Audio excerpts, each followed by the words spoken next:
Hello viewers, রিস্তাটিক চ্যানেলের আরও একটা নতুন ভিডিওতে আপনাদেরকে স্বাগত জানাই।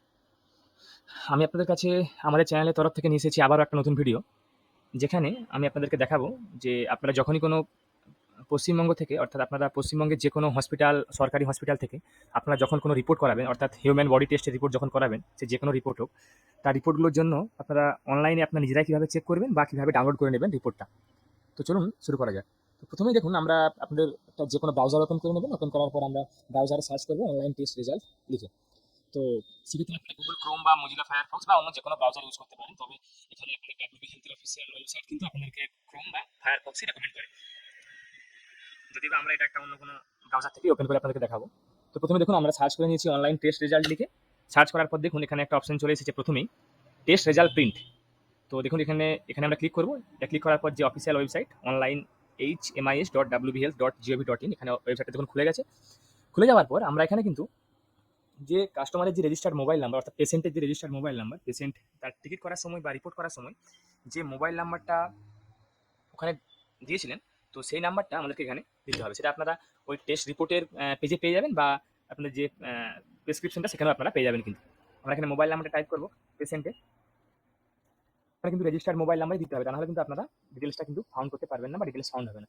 এরপরে আমরা এখানে পেশেন্ট আইডি বা রেজিস্ট্রেশন নাম্বারটা এখানে দেবো।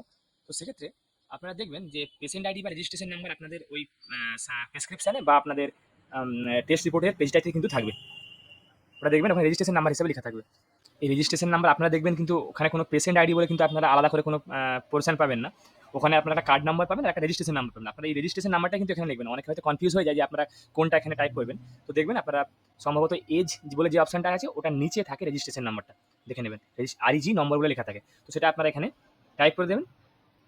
টাইপ করার পরে এই দেখুন এখানে গেট ডেটা, এই অপশনে আপনারা ক্লিক করবেন। ক্লিক করার সঙ্গে সঙ্গে আপনাদের যে রেজিস্টার্ড মোবাইল নাম্বার ছিল সেই মোবাইল নাম্বারে কিন্তু একটা ওটিপি যাবে আপনাদের ভেরিফিকেশনের জন্য। তো সেই ওটিপিটা আপনারা ওখানে এন্টার করবেন। ওটিপিটা আমরা এখানে এন্টার করবো। এন্টার করার পরে সাবমিট অপশনে ক্লিক করবো।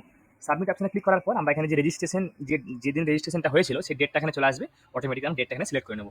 দেখুন ডেট সিলেক্ট করার সঙ্গে সঙ্গে এখানে কিন্তু পেশেন্টের নাম, বয়স সব দেখুন এখানে চলে এসেছে এবং পেশেন্ট আইডিও চলে এসেছে এবং তার সঙ্গে সঙ্গে দেখুন কতগুলো টেস্ট হয়েছিল বা কী কী টেস্ট হয়েছিল টেস্ট ডিটেলসগুলো কিন্তু এখানে দেওয়া আছে। এরপরে আমরা সিম্পলি এখানে এই প্রিন্ট অপশনে ক্লিক করবো। প্রিন্ট করার পর দেখুন আপনার এখানে অপশনগুলো চলে এসেছে যে আপনারা কোন কোন রিপোর্টটা প্রিন্ট করাতে চান। আমরা এখানে সবগুলোই করাবো, তাই এখানে চেক অল দেখুন একটা অপশন আছে। এই চেক অল অপশনে ক্লিক করবো। ক্লিক করার পর এখানে এই প্রিন্ট অপশনে ক্লিক করে নেবো।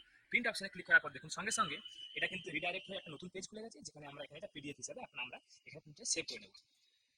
তো এটা আমরা পিডিএফ হিসাবে সেভ করে নিলাম। আপনারা এটা নিয়ে আপনাদের মোবাইলে সেভ করে রেখে চেক করে নিতে পারেন বা আপনারা একটা কোনো একটা সাইবার ক্যাফে বা আপনার নিজেরাই একটা প্রিন্টার থেকে প্রিন্ট করে নিতে পারেন।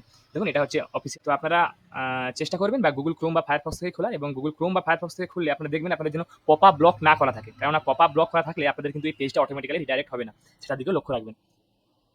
তো আশা করি যারা আপনারা ভিডিওটা দেখলেন পুরোপুরিভাবে স্কিপ না করে, তারা হয়তো বুঝতে পেরে গেছেন যে আপনারা আপনাদের অনলাইন টেস্ট রিপোর্টগুলো কীভাবে দেখবেন বা কীভাবে চেক করবেন। আশা করি আপনাদেরকে ভিডিওটা ভালো লেগেছে।